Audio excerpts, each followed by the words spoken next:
صحافت میں ایک لفظ بہت سنا ہوگا، یورینیم کی افزودگی، انریچمنٹ آف یورینیم، ہے نا؟ یہ ایک سائنس ہے، یہ ایک پروسیس ہے، اس کا ایک پورا سیٹ اپ ہے۔ تو آپ کے اندر جو روح ہے نا، نفس یہ آپ کے اندر کا یورینیم ہے۔ مثال ہے، مثال، اب بعد میں مکتبی اعتراض نہ کیجئے گا۔ یہ آپ کے اندر، یہ زمین جو ہے اس کے اندر جو کچھ ہے نا، سب آپ کے اندر بھی ہے۔ تو آپ کے اندر بھی ایک یورینیم ہے۔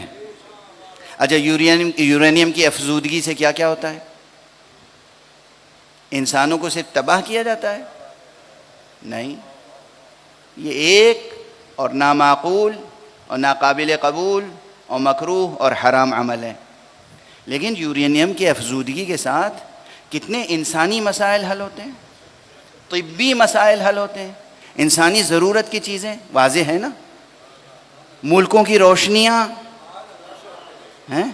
اب یہ اور بات ہے کہ کچھ ایسے ہیں دنیا میں جو چاہتے ہیں صرف ہمارا گھر روشن رہے، دوسرے گھر تاریک رہیں، تو وہ دوسروں کو کام کرنے نہیں دیتے ہیں، وہ ایک الگ بات ہے۔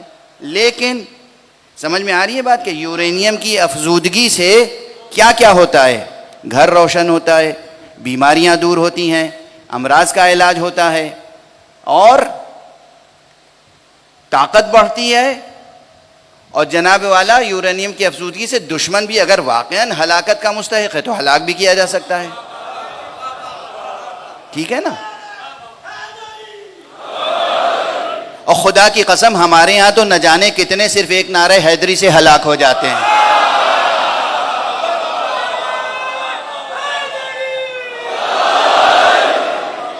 اس میں کسی شک کی گنجائش نہیں۔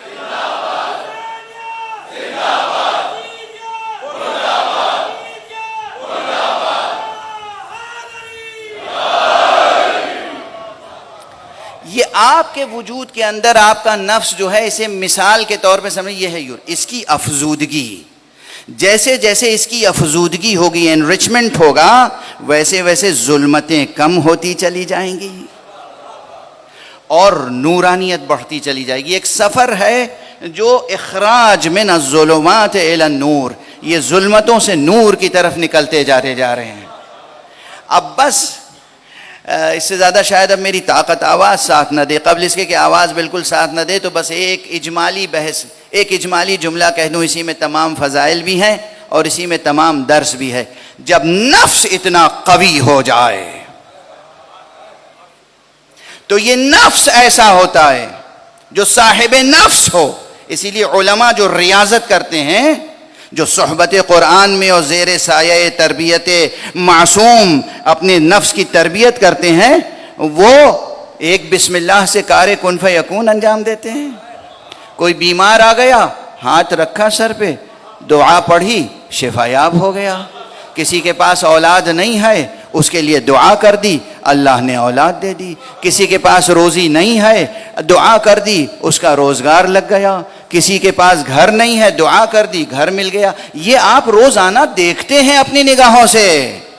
یہ علماء معصوم نہیں ہیں اس اصطلاح میں، پہلی اصطلاح میں معصوم ہیں۔ اس اصطلاح میں معصوم نہیں ہے کہ ان پہ کوئی فرشتہ نہیں آیا، کوئی کتاب نہیں آئی، نہیں، ہرگز نہیں، قرآن ان پہ نازل نہیں ہوا۔ ان پر قرآن نازل نہیں ہوا، انہوں نے خود سے قرآن کو اپنے نفس پہ نازل کیا۔ وہ صحبت قرآن میں رہے، انہوں نے قرآن مجید کی ایک ایک آیتوں کو حرز جاں بنایا، ورد جاں بنایا، پھر حرز جاں بنایا، اور پھر قوت جاں بنایا، نور قلب بنایا، نور ذہن بنایا۔ لبوں سے سفر طے کر کے وہ بات وجود تک پہنچ گئی۔ جب وہ ہوتا ہے تو پھر دعا دے دی، ہو گیا۔ اور اگر کوئی دشمن آ گیا، خدا نہ خواستہ کبھی کوئی عارف کسی کے لیے بد دعا کرے، جب عام عرفاء اور متقی مومنین کی یہ کیفیت ہے، تو میں کیسے سمجھاؤں کہ امام المتقین امیر المؤمنین قائد الغر المحجلین یعصوب الدین، نفس رسول کی کیا کیفیت ہوگی جب ہمارے آپ کے تربیت یافتہ نفس میں یہ جوہر پیدا ہو جاتا ہے؟ نفس رسول کی کیا کیفیت ہوگی، علی کی کیا کیفیت ہوگی، خود مصطفیٰ صلی اللہ علیہ وآلہ وسلم۔